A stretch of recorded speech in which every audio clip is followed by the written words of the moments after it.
त्यावेळेस मी दिसन जगाला, तू नाही दिसणार, तू असाच ओरडून जाणार आहे. आजी म्हणत होती ना चालूच होणार नाही, चालूच होणार नाही, तीच गाडा घेऊन घाटात दामटीत. आम्हाला आनंद आहे. आज तुम्हाला संतोष एक उदाहरण सांगतो. माझी काही एवढी ओळख नव्हती. सुभाष आणि संतोष ज्यावेळेस उमरेवाल्यांची त्यांची शालूच्या घाटात झाली आणि गिरी गोसावी इन्स्पेक्टर होते. आम्ही तिथे गेलो, आम्हाला बोलवलं. मला म्हणले अण्णासाहेब शेट्टी होती, काय करायचं म्हणजे समजे नातेवाईक माझे साहेब, कुणावर केस करायची नाही, दोघांना बाजूला घेतली. विचारा म्हणलं आपलं काम नाही, आपल्या मराठी धर्माचं काम नाही. भांडणं तणणं त्याच्यातून माणूस संपत जातो. त्या बिचारीने मला ऐकलं.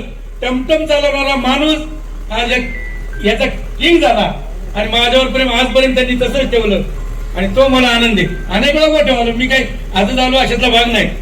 रामनाथ शेट्टी खंत केली. आज नवनाथ शेट्टी ओले बसल्यात, इथं माझे संतोष गव्हाणे बसल्यात. पोट तिडकीने मी बोलतो या गाड्या बैलामध्ये की ज्या वेगळ्या वाटा चालल्या तुम्ही बंद करा. तुम्हीच ताकद देताय ना. ताकद कोण देत आहे? नवनाथ शेठ. तुम्ही संस्था काढली, पैसे कुठे गेलेत? दाखवा हिशोब. त्याच्या घाटा आपोआप जमा होत. ह्या ज्या चुका आहे त्या आपण प्रत्येकाने घेतल्या पाहिजे. त्यांना आज मी आरामसर बद्दल बोलतो. गाडी मालकाला 1000 रुपये द्या ना तुम्ही. 5 रुपयाला त्याचं कौतुक करा. 10 सेकंद नाव घेतो, 15 सेकंद नाव घेतो. हे घे बघ, गावाने बक्षीस दिलं तरी घे. माहिती लय पुढं काय आणि पुन्हाच काय करता तुम्ही? त्याला आव्हान करा, त्याला पिढीचं पता ना. मी प्रत्येकाला सांगतो, मला मान सन्मान अजिबात देऊ नका. एक हलका गाड्यावर त्याचं वासरू पळाला ना तर तुम्ही नाचा, तर गाडा टिकल. पण आता काय झालं, मलाच बोलू नये ना, मलाच ते वाईट वाटायला लागलं दत्त शेठ की आपण जास्त बोलल्यानंतर लोक आपल्यालाच नाव ठेवतील. मग खरं आहे, उपयोग काय त्याचा? कारण लोक चालले एका बाजूला आणि आपण चाललो एका बाजूला. नंदी आता तुम्ही म्हणता रामनाथ शेट्टी सांगितलं अगदी एक बैल घेऊन येतो, बैल ताब्यात देता. माझा बैल चुकायचा, जसं दिलं तसा आणायचा. इनाम समजा मी घेईन, ट्रॉफी मिळेल तर मलाच पाहिजे. आता पहिली आपली स्वतःची 4-4 बैल असायची. 10-10 वर्ष दत्त शेठ बैल पळाली. सोयऱ्या धायण्याच्या गावात आपण जायचं मोठेपणाने, साहेबा विभाग व्हायचा. आता काय गाड्याला म्हटलं बाहेर बसली, हल्ली तिकडे तिकडे. कोण कोणापाशी जाते का? कोणाशी जाते का कोणी? आपण ती माणुसकी ठेवली पाहिजे. आपण माणुसकीची रचना केली पाहिजे. आज आमच्या गावात मालवण तालुक्यामध्ये चित्रे बामण होते, आमच्या हरिजन मंडळी होती. पण चुपडे टाकायचे, हाक मारले की आम्ही चुपडे टाकायचो. हा गोतावळा होता, एक विचार होता तो तुम्ही ठेवा. आमचं शेठ पैशाच्या मागे जाऊ नका. पैसा काय समजा कसे तुमच्याकडे आहे का 5 आहेत. पण या नंदी आहे, आपल्याला लय मोठा अभिमान आहे. बाबा शेठ हा बंदी उठवली ही मोठी, आपली लय मोठी किंमत आहे. ती आपण जपली पाहिजे, जोपासली पाहिजे, ती वाढवली पाहिजे.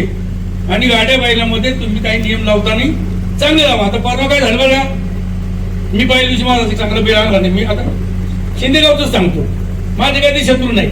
मला बैल नाही मिळाला, मी पहिल्या दिवशी तो बैल आणला नाही. आमचेच माझे सहकारी मित्र प्रशांत भागवत हे रात्री त्यांनी फोन केला पोरांना, म्हणजे तू उद्या माझा बैल नाही. दुसऱ्या दिवशी बारी आणली. त्या दिवशी घाटाचा राजा, सेमी फायनल होती त्या दिवशी घाटाचा राजा. आणि बक्षीस देताना आमचे 4 गाड्या मला कुठे बैल डबल चुकलाय. हातून बैल पळाला ना तो. असं तर 3 तर नवी होती ना. मग ह्या कुठेतरी आपण, मला काय बघा, एक बक्षीस मला मिळलं, मी काय म्हातार नाही जातो, मला ते नाही माहित. गाड्यावाल्यांची बाजू धरा ना, ज्याचं होतं त्याचं कौतुक करा.